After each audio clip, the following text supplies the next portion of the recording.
Bonjour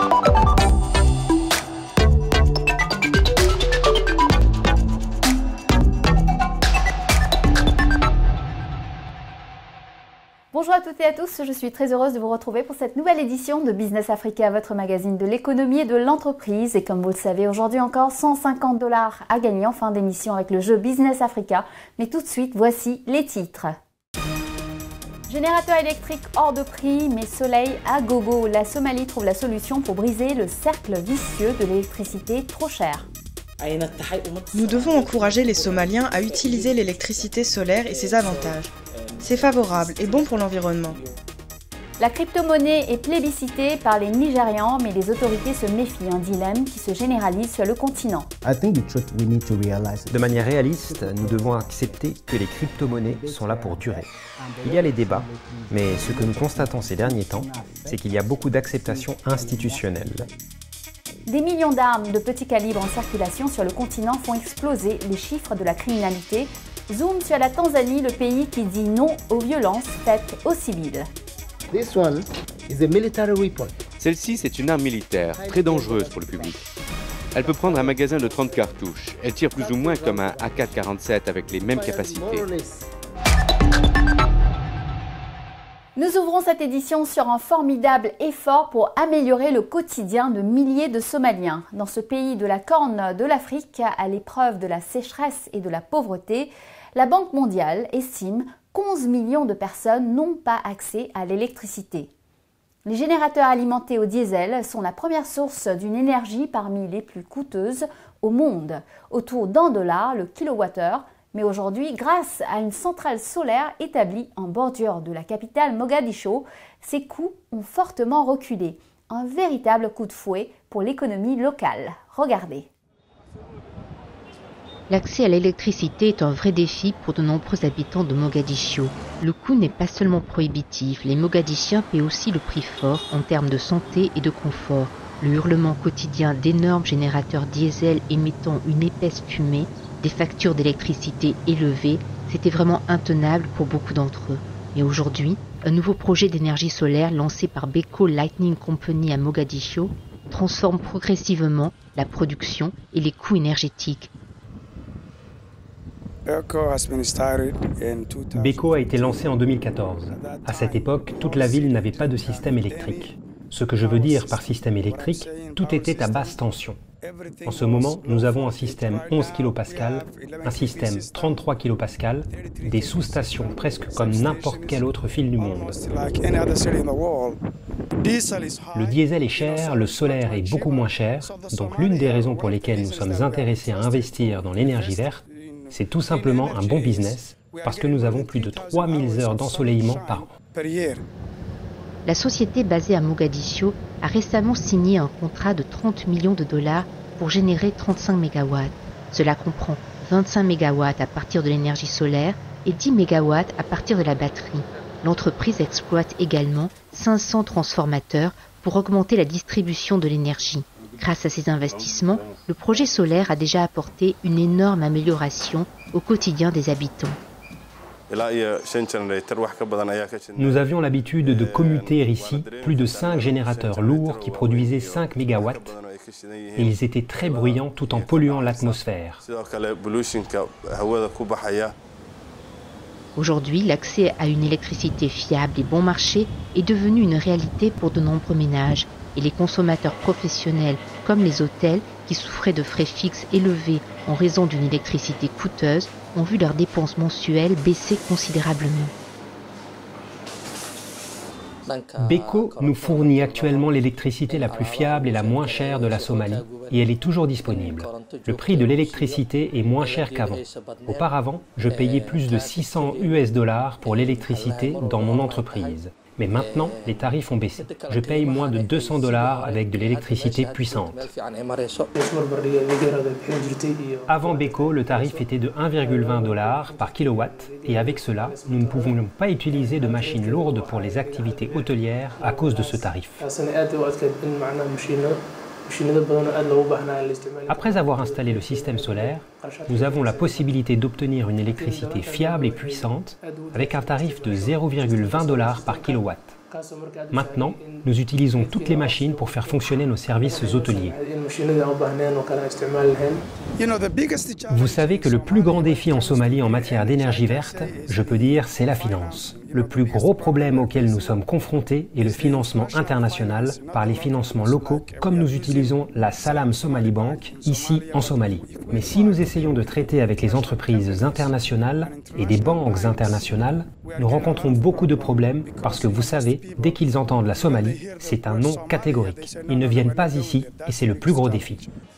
La banque Salam Somalie est la première banque islamique établie dans le pays pendant la période la plus chaotique de l'histoire récente de la Somalie. Ce projet d'énergie solaire est colossal et c'est l'un des plus gros investissements mis en œuvre par la Salam Somali Bank.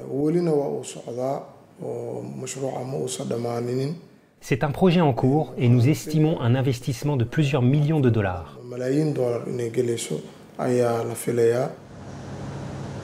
Selon une étude de la Banque africaine de développement, la Somalie a un potentiel d'énergie solaire de plus de 2000 kWh par mètre carré. Cela contraste cependant avec le fait que seulement 16% de la population a accès à l'électricité. Nous devons encourager les Somaliens à utiliser l'électricité solaire et ses avantages. C'est favorable et bon pour l'environnement. Je veux dire que la Somalie est confrontée à la sécheresse et aux inondations. Et ceci dû au manque de respect de l'environnement. Les principaux défis liés à l'utilisation de produits propres et verts en Somalie sont le manque de connaissances sur l'énergie verte, car ils ne le savent pas souvent. Il faut du temps pour le présenter. Pour Beko, l'objectif ultime est d'éliminer progressivement les groupes électrogènes diesel et d'adopter des options plus propres et plus vertes. L'énergie solaire est en tête de liste. Cette orientation permettra non seulement d'alléger le fardeau des frais généraux d'électricité élevés, mais contribuera également à réduire la pollution de l'environnement.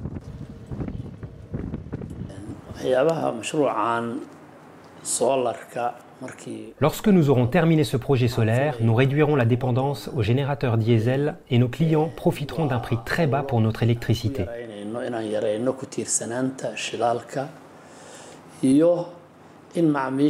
Comme vous le savez, lorsque nous utilisons le diesel auparavant, le prix était toujours très élevé.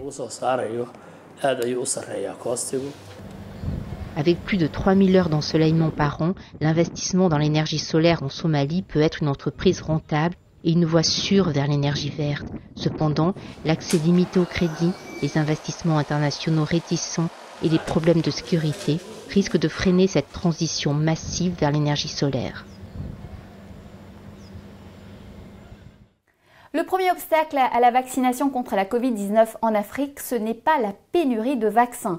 C'est ce qu'a déclaré Adar Poonawala, le président de l'Institut Serum d'Inde. Il a précisé que selon lui, c'était plutôt le manque d'infrastructures et l'hésitation des populations qui ralentissaient la campagne de vaccination. Rappelons que l'Afrique du Sud, la Namibie, le Zimbabwe, le Mozambique et le Malawi ont tous demandé aux fabricants et donateurs de suspendre les livraisons de vaccins Covid en raison des excédents de stock accumulés. D'après les données disponibles début décembre, un tiers des 384 millions de doses livrées en Afrique demeurent stockées. Le mouvement des crypto-monnaies officielles est bien parti en Afrique. Après le Ghana et le Nigeria qui ont lancé cette année une forme d'argent virtuel mais généré et contrôlé par la Banque centrale, c'est-à-dire les autorités monétaires nationales, c'est le tour du Zimbabwe. Le pays vient d'annoncer qu'il explorait les possibilités de créer sa propre monnaie virtuelle plutôt qu'autoriser la reconnaissance des crypto-monnaies comme devise officielle. Il a prévu une mission au Nigeria pour étudier l'expérience du e-Naira lancé en octobre. Justement, le Nigeria est devenu ces dernières années l'un des pays du continent en pointe des transactions en crypto-monnaie. Il serait en troisième place du peloton de tête des nations les plus utilisatrices de ces formes de paiement alternatifs derrière les États-Unis et la Russie. Le pays a enregistré des transactions de crypto-monnaie de plus de 400 millions de dollars en 2020, une désaffectation du système monétaire classique et un anonymat des paiements qui déplaisent aux autorités nigérianes. De là est venue cette année l'imposition de mesures restrictives. Notre journaliste Hugo Uana avait suivi ces développements. Regardez. Le commerce des crypto-monnaies s'est développé au Nigeria, l'une des plus grandes économies d'Afrique depuis plusieurs années déjà. Récemment, la Banque centrale du Nigeria a notifié les banques de dépôt, les institutions non financières et d'autres institutions financières de ne pas s'engager dans la crypto-monnaie ainsi que d'autres actifs numériques. Le 5 février 2021, elle a émis un avertissement sévère et a rappelé aux institutions financières locales de ne pas effectuer de transactions en crypto-monnaie ni de faciliter les paiements en crypto-monnaie. Elle a également demandé aux institutions financières de fermer immédiatement les comptes des personnes ou entités effectuant ou exploitant des transactions en crypto-monnaie.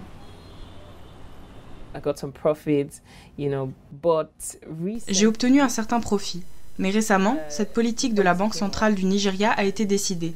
Et certains d'entre nous ne comprennent toujours pas comment cela fonctionne, pour être honnête. Au début, c'était comme s'il s'agissait d'une interdiction de la crypto-monnaie, mais plus tard, il y a eu une autre histoire à ce sujet. Donc, certains d'entre nous ne comprennent toujours pas en quoi consiste la mesure. Cependant, au moment où cette mesure a été promulguée, le jour même, j'ai dû désinvestir immédiatement. J'ai désinvesti certains de mes placements Bitcoin et c'est alors que j'ai découvert que la valeur du Bitcoin avait de nouveau augmenté récemment et je me suis sentie tellement frustrée. Treasure Iroro est l'une des millions de Nigérians qui utilisent des crypto-monnaies. Le Nigeria, cette puissance économique de l'Afrique de l'Ouest, se classe désormais au 3e rang des principaux pays pour les volumes d'échange. Avec $100 dépensés en moyenne sur chaque transaction, il n'y a aucun doute que les Nigérians trouvent les crypto-monnaies attrayantes. La crypto-monnaie pour moi n'est qu'une source de revenus secondaire, plus comme un revenu alternatif. Je travaille de 9 à 5, mais c'est quelque chose que je fais à côté, et cela n'interrompt pas mon travail. J'ai commencé récemment, pas très longtemps, et je pense que je l'ai fait parce que c'était ce qui était à la mode. Tant d'amis s'y engageaient. Ils ont continué à parler de Bitcoin, de l'Ethereum et de ce genre de choses, et je pensais que je ne voulais pas être exclu de cela. Alors je les ai rejoints et j'ai gagné de l'argent. Le succès de cette forme alternative de paiement suscite un malaise parmi les autorités monétaires africaines et le Nigeria ne fait pas exception. La Banque centrale du Nigeria doit revoir cette mesure car en 2020 seulement, le volume de transactions de Bitcoin à lui seul s'est élevé à des milliards de naira pour le Nigeria seul, sans parler d'autres pays africains. Elle affirme que les banques ne devraient plus soutenir la crypto-monnaie. Mais la vérité est que chaque transaction dans l'écosystème Bitcoin entraîne des commissions sur les transactions en faveur des banques, donc elles gagnent de l'argent. Et bien sûr, de nouvelles opportunités d'emploi se présentent pour les jeunes Nigérians qui ne font rien en ce moment. Cette technologie blockchain est décentralisée. Cela signifie qu'elle va permettre aux jeunes Nigérians de trouver des emplois. Les jeunes sont en train d'étudier ce nouveau langage de programmation. La crypto-monnaie a offert de nombreuses opportunités à ces jeunes. Ce que la Banque centrale devrait faire est de s'asseoir à nouveau avec les parties prenantes et revoir cette politique, car elle profite à tous. La Banque centrale, aux banques en général, mais également aux jeunes. Il est estimé que 65 millions de dollars de transactions en crypto-monnaie sont effectuées chaque mois sur des plateformes locales d'échange de crypto-monnaies au Nigeria. Avec la flambée des chiffres et les rendements financiers en jeu, la Banque centrale nigériane va-t-elle reconsidérer sa position? De manière réaliste, nous devons accepter que les crypto-monnaies sont là pour durer. Il y a les débats, mais ce que nous constatons ces derniers temps, c'est qu'il y a beaucoup d'acceptation institutionnelle. Ainsi, vous voyez Elon Musk investir de manière significative dans ce domaine. La question est donc de savoir comment garantir que l'innovation ne soit pas perdue au Nigeria. Nous voyons des banques centrales du monde entier adopter la crypto-monnaie, ce qu'elles appellent les monnaies numériques des banques centrales, et je pense que nous devons commencer à voir comment tirer parti de la crypto-monnaie et de gérer le côté négatif potentiel qui pourrait également être une perte d'investissement. Parce que si vous épargnez en crypto-monnaie, en une journée, vous pouvez avoir des fluctuations d'environ 10%. Ainsi, un investisseur qui n'a pas les connaissances adéquates peut perdre beaucoup d'argent. Mais nous devons trouver un moyen de l'adopter et nous savons que les banques centrales du monde l'ont accepté. Je pense que c'est l'une des choses que la Banque centrale devrait considérer. Avec une population jeune et dynamique, un écosystème technologique innovant, une monnaie instable, une activité de transfert de fonds élevée et des profits en flèche pour les investisseurs, le nuage d'incertitude planant autour du marché du Bitcoin pourrait ne pas persister trop longtemps. Surtout parce que l'économie mondiale a déjà adopté les crypto-monnaies. Le Nigeria, l'une des plus grandes économies d'Afrique, ne voudra certainement pas être laissé pour compte. Bienvenue dans la deuxième partie de notre émission. Réussite ou échec, il faut bien le reconnaître, il est difficile de dresser un bilan de ce que la COP26, qui s'est tenue à Glasgow en novembre, a apporté au continent.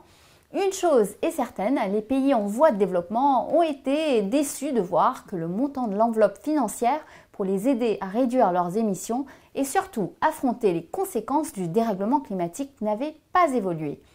Et pour en savoir plus, je suis rejointe depuis la Corée du Sud par Liliane Macharia, directrice des investissements du Fonds vert pour le climat. Madame Macharia, bonjour et merci de me rejoindre sur Business Africa. Quel résultat de la COP26 le Fonds vert va-t-il prendre en compte dans sa stratégie?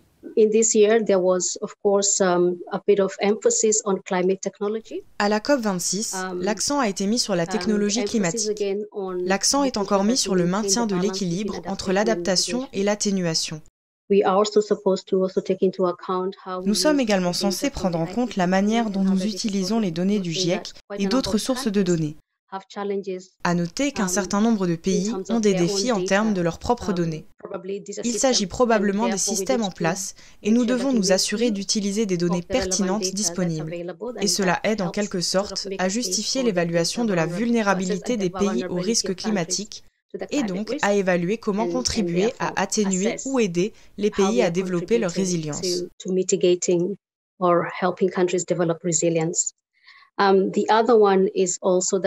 L'autre point, nous devrions continuer à utiliser nos ressources existantes et être cohérents avec le cadre d'investissement et de résultats existants, ainsi que le financement des programmes de préparation, mais aussi les installations en matière de préparation de projets pour examiner les opportunités afin de soutenir les interventions contre les pertes et les dommages.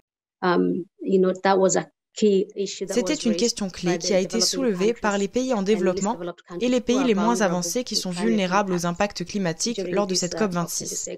C'est donc quelque chose que nous sommes censés examiner et que nous explorerons cette année. Un autre élément consistait également à vraiment examiner comment nous pouvons continuer à soutenir le secteur privé, à continuer à travailler avec eux et à examiner également comment nous pouvons soutenir l'accès au Fonds vert pour le climat par des organisations non gouvernementales, des sociétés civiles et des entités du secteur privé, car cela n'a pas été jusqu'à présent au niveau souhaité.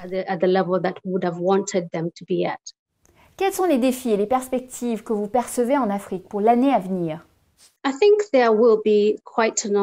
Je pense qu'il y aura pas mal de défis, mais aussi d'opportunités. J'aime voir les choses comme un verre à moitié plein, pas seulement à moitié vide.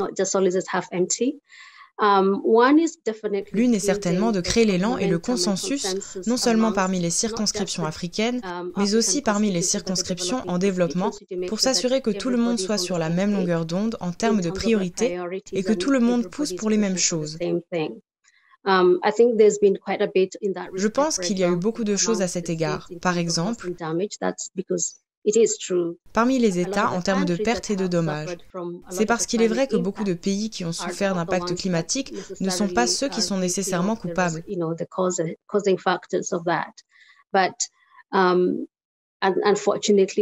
Mais malheureusement, et surtout ce qui est devenu un cas très clair et évident pendant le Covid, c'est qu'ils n'ont pas les moyens de pouvoir le faire aussi vite et autant que nécessaire, car les impacts deviennent beaucoup plus sévères et plus rapides que prévu.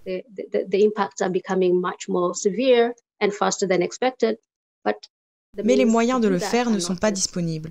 Donc, obtenir cela et obtenir l'engagement à venir sera l'un des plus grands défis. Voyez-vous une nécessité d'ajuster les choix d'investissement du Fonds vert sur le continent ou votre stratégie actuelle est-elle toujours adaptée à ces nouveaux défis?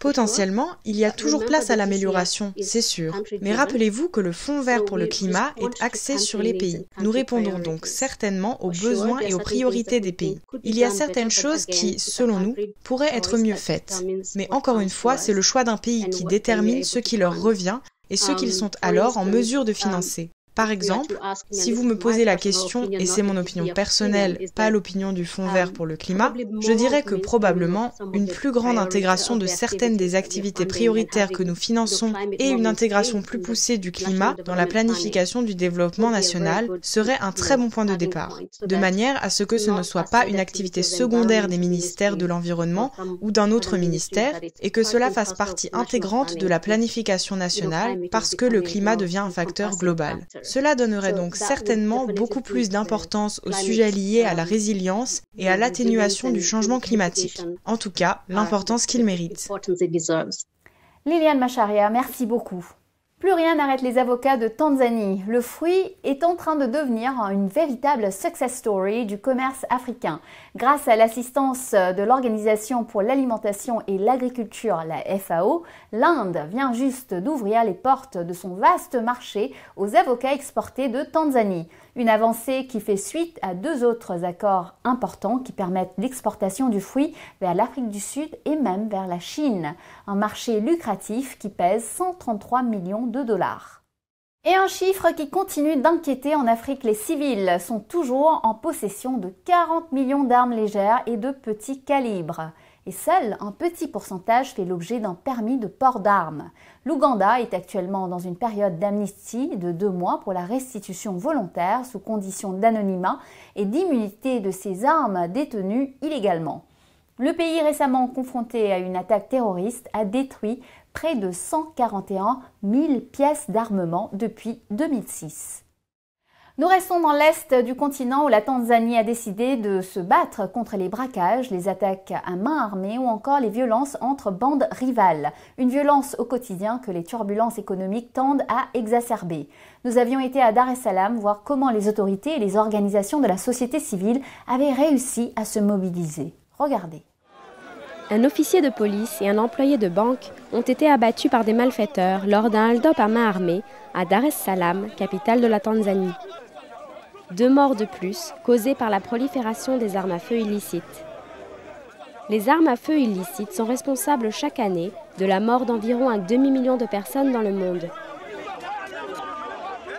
Ces armes de petit calibre, bon marché, portables, sont faciles à se procurer. Celle-ci, c'est une arme militaire, très dangereuse pour le public. Elle peut prendre un magasin de 30 cartouches. Elle tire plus ou moins comme un AK-47 avec les mêmes capacités.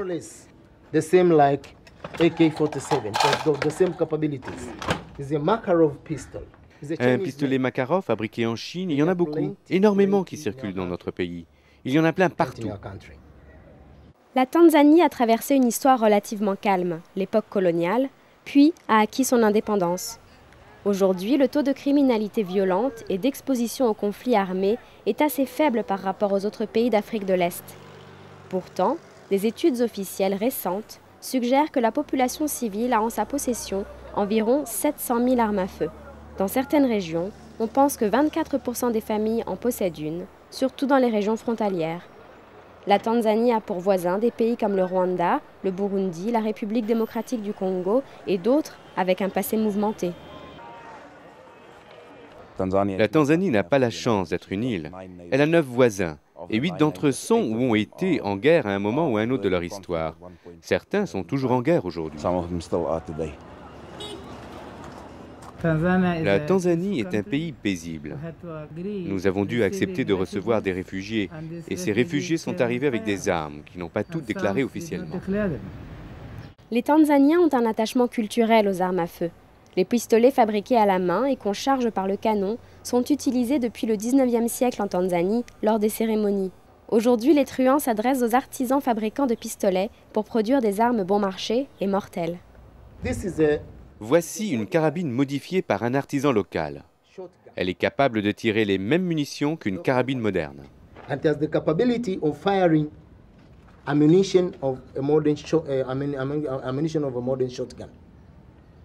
Depuis 50 ans, La région des Grands Lacs en Afrique a été la plaque tournante de la prolifération des armes illicites. Les armes illicites ont fait exploser le taux de criminalité et suscité l'instabilité politique. Elles sont responsables depuis des décennies des carences en termes de développement économique de la région. Le contre-coup de l'insécurité, c'est l'arrêt de la production. Les gens ne se déplacent pas, les marchandises ne se déplacent pas, et on assiste à la détérioration générale de la situation économique de cette communauté. En 2000, les pays de la Corne de l'Afrique et des régions des Grands Lacs ont signé la déclaration de Nairobi pour résoudre le problème de la prolifération des armes de petit calibre. Bien que le but soit d'éliminer et de détruire les armes illicites, l'application correcte de la procédure d'enregistrement et le système de licence permettront de posséder une arme en toute légalité. Le sentiment d'insécurité est répandu dans les zones rurales et les agriculteurs veulent une arme pour défendre leur famille et leurs biens. Je veux garder mon fusil pour protéger mon troupeau et décourager les voleurs. J'en ai besoin pour protéger mes biens dans la ferme. Là où nous habitons, il y a toutes sortes de problèmes. Des singes, des sangliers, des lions qui peuvent attaquer mon troupeau dans le corral, et des hyènes aussi.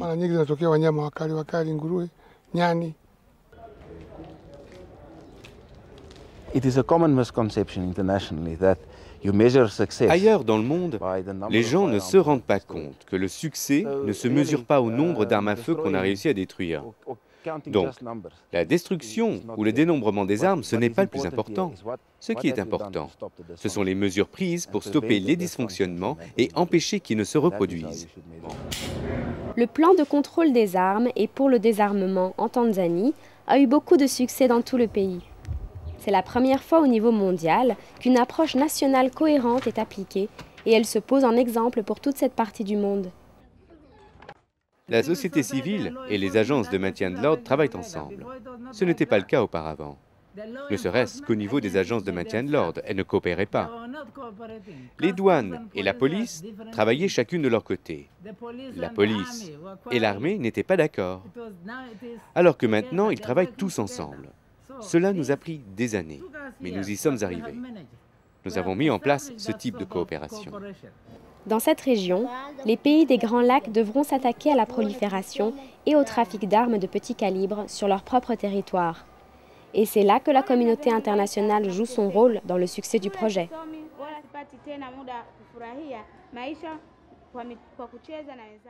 Voilà, c'est le moment de récompenser les fidèles de Business Africa. À vous de répondre aux questions qui suivent. Si vous êtes tiré au sort parmi ceux et celles qui auront donné les bonnes réponses, vous gagnerez 150 $. Il s'agit du jeu numéro 566. Tous à vos crayons, écoutez bien les 2 questions qui suivent et bonne chance à vous. Première question. Quand a été lancée la centrale solaire Beko en Somalie? En 2002, en 2014 ou en 2020? Deuxième question. Quel est le montant moyen d'une transaction crypto-monnaie au Nigeria? 5 $, 50 $ ou 100 $? Vous connaissez les réponses, vous pouvez participer dès maintenant en allant sur notre site internet africaonair.com à la page replay. Répondez aux questions, remplissez bien votre formulaire et bonne chance à vous. Surtout, n'oubliez pas d'indiquer vos coordonnées, nom, adresse, téléphone, mail et le numéro du jeu auquel vous participez avec les réponses bien sûr. Ce jeu par exemple est le numéro 566. Le gagnant recevra 150 $. Rendez-vous sur notre site africaonair.com à la page replay pour les modalités. Félicitations, vous avez donné les bonnes réponses de notre émission numéro 565. Le nom de notre gagnant s'affiche à l'écran. Petit rappel. Première question. Que loue Gura Ride au Rwanda? Réponse, des vélos électriques. Deuxième question. Combien de magasins et de boutiques compte-t-on au Douala Grand Mall? Réponse, 160. Voilà, Business Africa, c'est fini pour aujourd'hui. Je vous retrouve la semaine prochaine, même chaîne, même heure pour Initiative Africa. Je recevrai le réalisateur gabonais Melchi Obiang.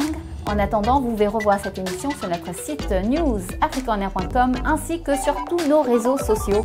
N'hésitez pas à liker, partager et commenter en utilisant le hashtag Business Africa. Bonne semaine à tous et bonne fête de fin d'année.